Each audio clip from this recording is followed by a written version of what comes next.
Route 66 in Search of Ghosts and Treasures, Chapter 6, New Mexico. I'm Phyllis Chandler Gray. Join us today for our trip across New Mexico, the land of enchantment. We'll travel 379 miles. The Harris family's first stop is Glen Rio.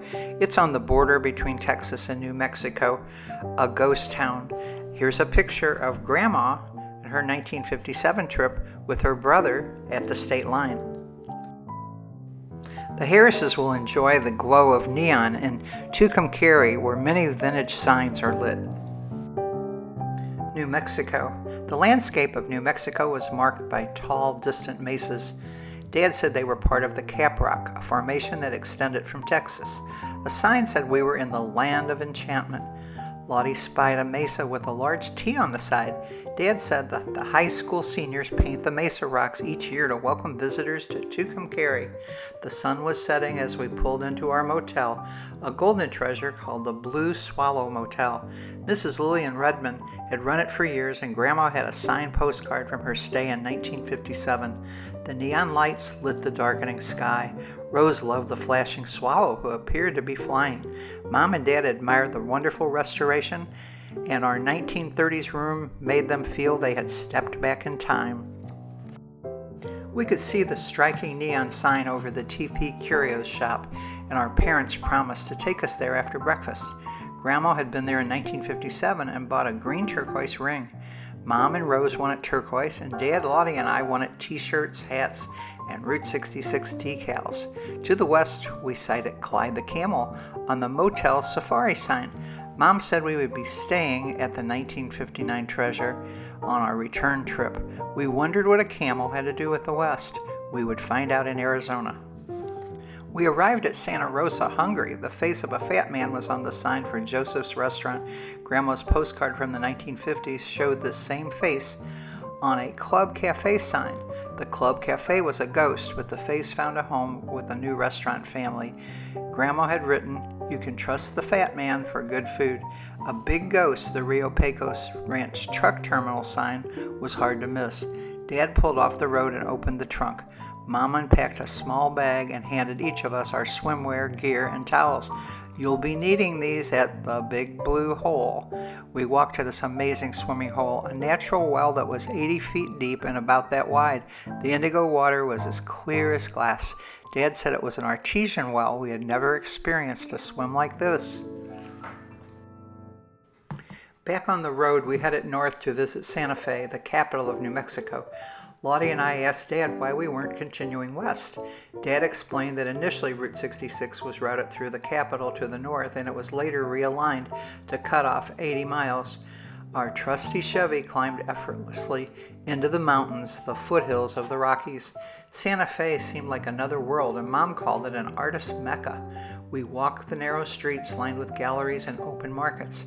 A handsome artist smiled at us as we entered a gallery advertising Southwest Native American sculpture, pottery, paintings, rugs, and jewelry. My eyes fell on a sign for the Ghost Ranch.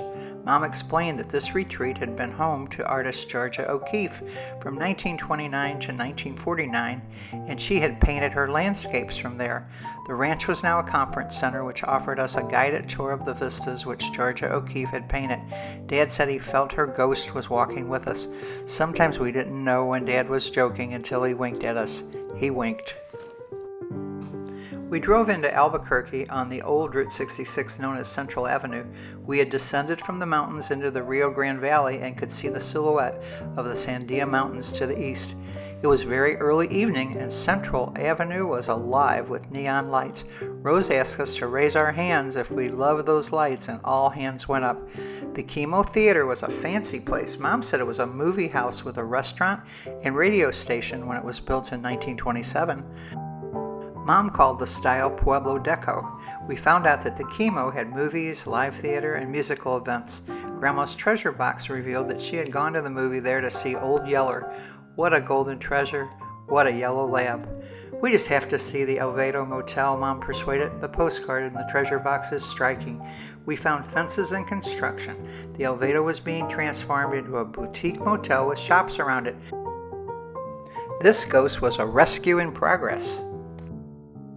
Heading west once more, we entered Indian lands, the pueblos of Laguna and Acoma. Dad explained that a pueblo was a community. We learned some geology from Mom. Big flat-topped hills with steep sides were mesas, and little hills with steep sides were buttes. We passed Mesita, Old Laguna, New Laguna, and Pereja, all parts of the Laguna community. We saw St. Joseph's Church, built of stone and adobe by the Franciscan friars in the 17th century on lands occupied by the Native Americans. We took a back road from Pereja to see the ancient mesa-top pueblo of Acoma, called the City of the Sky. Lottie offered that a guidebook to Highway 66 by Jack Rittenhouse said that Acoma was a must-see. We wound for miles through the beautiful green valley and saw only an occasional house along the way to the mesa. On the top of the mountain was a village occupied continuously for over 800 years. Dad had read that the Acomas estimate that they have lived in the region for over 2,000 years. Acoma means the place that always was. We parked at the base of the mesa and were bussed up narrow roads to the summit where the view was awesome. We strolled paths between the clay dwellings where Native Americans displayed handcrafted pottery, woven goods, and jewelry. Outdoor ovens were baking fry bread.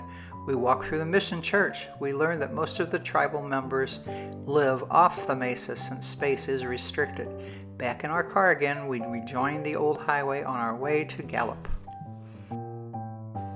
Budville, Cubero, and San Fidel trading posts were all ghosts now.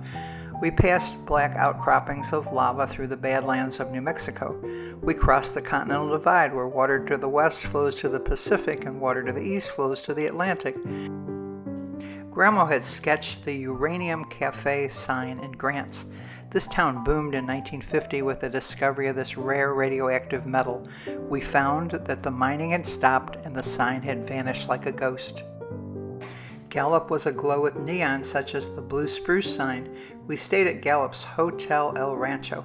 Many stars had stayed at this golden treasure. John Wayne used to enjoy steak, eggs, and spicy tomato juice at the hotel restaurant. So that's what Dad, Lottie, and I ordered the next morning. To enjoy the entire road trip of the Harris family through all 8 Route 66 states, this book is available at Amazon.com or at select museums and gift shops along Route 66.